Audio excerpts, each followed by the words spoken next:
Hi everyone, welcome to Nursing Informatics, Nursing 501. My name is Dr. Jessica Nelson and I'll be your faculty member for this term. So I always like to start off with an introductory video for the class just to kind of go over my expectations, course requirements, and those kinds of things and tell you a little bit about myself. So first off, if you haven't taken the time yet to look at the course syllabus and the calendar, please do so. You're going to see that the course actually encompasses 4 major requirements. The first being discussion boards. So you'll have 5 discussion boards throughout the course. And with those 5 discussion boards, what I want to make sure that you understand is that they need to be pretty robust. So they're going to be 25% of your grade, which a lot of times it can be a deal breaker, a big deal breaker for certain people at the end of the term because a lot of people don't take them seriously. But with them being 25% of your grade, that's a big chunk. It can certainly make you go from an A to a B or even a B to a C. So keep in mind that every week a discussion board is due. Your initial response is always due on Thursday by 11:30 p.m. Eastern Standard Time, within 2 subsequent peer posts due by that Saturday. The reason why I want everyone to have their peer initial response in by that Thursday of each week of the module is simply because it gives students an opportunity then to go in, review those posts, and make really great peer responses. So for instance, let's talk about my peer responses and kind of what I look for. We want to make sure that every single post that you make, whether it be the initial or the 2 peer responses, are very robust in the fact that they are well supported with content from the week or peer-reviewed publications or actually, backed up by evidence. So for instance, it's great to go in and respond to somebody's response and say, hey, you did a really good job this week. I totally get it.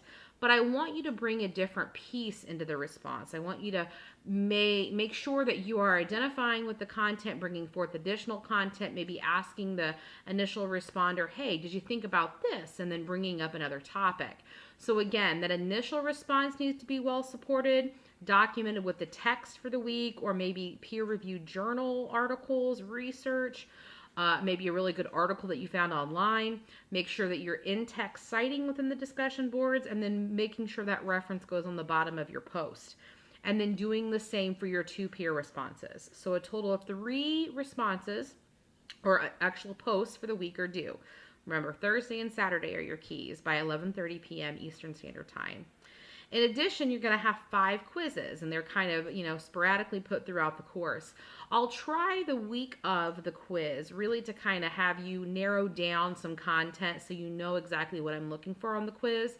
The quiz is always going to cover the reading, and I make sure I tell you which chapters I'm looking at for that quiz. But I'll make sure to give you a little bit of a study guide because sometimes the reading can be a little detailed, okay?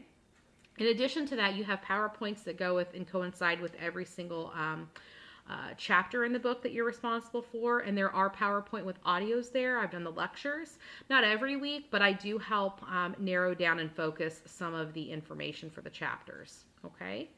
And so your quizzes also constitute 25% of your grade. So then the third item in the course that you're responsible for is going to be a current and emerging technology paper, and that's also 25% of your grade. And then one more interprofessional proposal project, and that's worth 25% of your grade. So 2 major papers, 5 discussion boards, and 5 quizzes what will encompass your grade for this class. Remember, this is graduate level nursing, so you have to have an 83% or a B or better at the end of the term. So keep in mind that if you're reading through the syllabus, some key points to kind of pull out. I don't take light assignments unless you've worked out something with me ahead of time. If you need an extension, please just reach out to me. I have no problem granting that. Or, obviously if you can't do that because you've had some type of emergency, I'm going to be flexible. But just late work for the sake of it is not acceptable, and I will not take it. Okay? And that's, again, to be equitable to everybody in the class, because if you're doing your work and producing great outcomes, then you need to be rewarded for turning your work in on time. So a little bit just about me in general and informatics. My expectation for you for this course is not to come out loving informatics, okay? I want you to have a gained appreciation for informatics. I think a lot of times people don't really understand the day-to-day operations that it takes to run an electronic health record, to run social media and telehealth applications, how it fits in with what we do in everyday activities. It's much more than just an IT person behind the web or behind that, technology. Even the way that we do distance education now with learning management systems, distance education, all of it is intertwined, and it takes a lot of resources, software, hardware, time, expertise to be able to do that. So my background's pretty robust.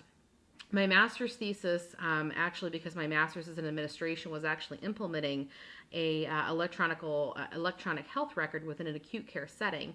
Because if anyone remembers back in the day before ICU and ERs, we had those lovely flow charts and flow sheets, and nurses were really hesitant to go to an electronic medical record because it was just too fast of an environment. And how could we take the time to document on anything electronic?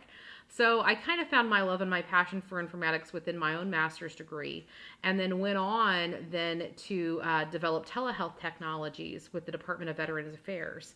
So I worked as a telehealth specialist, a clinical program manager, where I actually developed different modalities of connecting veterans with telehealth applications. And so we had great success by implementing things like tele-ICU, teledermatologies, and even telegynecology, which I'll talk to you a little bit around the time we hit telehealth. So informatics is a cool way and a specialized way that nurses can really get in and help progress healthcare. We know that with healthcare reform, with access to care, and then different hospitals being able to communicate with each other, that informatics is everywhere now, and it's just going to get even more and more robust. So as advanced practice nurses, you're even more in need of the knowledge of informatics and how it can affect healthcare and how it's going to help improve patient quality and outcomes. So, welcome to the course. I'm excited to have you here. Please know that anytime during the course you have any questions, make sure that you utilize the Ask Dr. Nelson button. It's a great way to ask those general questions that can really benefit everybody in the course. I'll check it every day. However, if you have a question of a more personal nature, please feel free to email me directly or give me a call. My contact information is under the contact button there. And then along the way, if you have any questions about any kind of assignments, or let's say you want to work ahead on your papers and you want me to take a look at a rough draft, please send those to me. I have no trouble, and I really actually would rather look at something if you're struggling, if you need writing help, because again, a lot of courses, but this course in particular is probably one of your very first courses you may be taking here at St. Joe. So I want to be that resource for you. Remember that when you're posing those discussion boards, when you're writing those papers, not only am I looking for content in the way that you've answered the questions or looked at the rubrics, is I really want you to try to really develop your scholarly writing in this course. So the expectations in that bar is set a little bit high. So making sure you understand how to reference and cite an APA, and making sure that your title page is great, because those are going to be resources and expectations that carry forward into the whole curriculum. So if you're struggling with any of those aspects, I'd be more than happy to help you break it down. Within each module, there's always a rubric for your papers. That's exactly how I'm going to grade. And also there's sample papers that I want you to take a look at. Again, they're not 100% perfect, but a sample paper really just provides you with, you know what, this is a good paper and this is kind of what I'm looking at. This is how it should look like. So it gives you just an idea of what I'm looking for. Okay. So again, I'm here if you guys need any help. I'll be touching base with you weekly. And again, welcome to the class. I'm so excited to help you and be here for you. And again, help you gain that great appreciation, just a little bit, for healthcare, nursing, informatics. Thanks, guys. Bye-bye.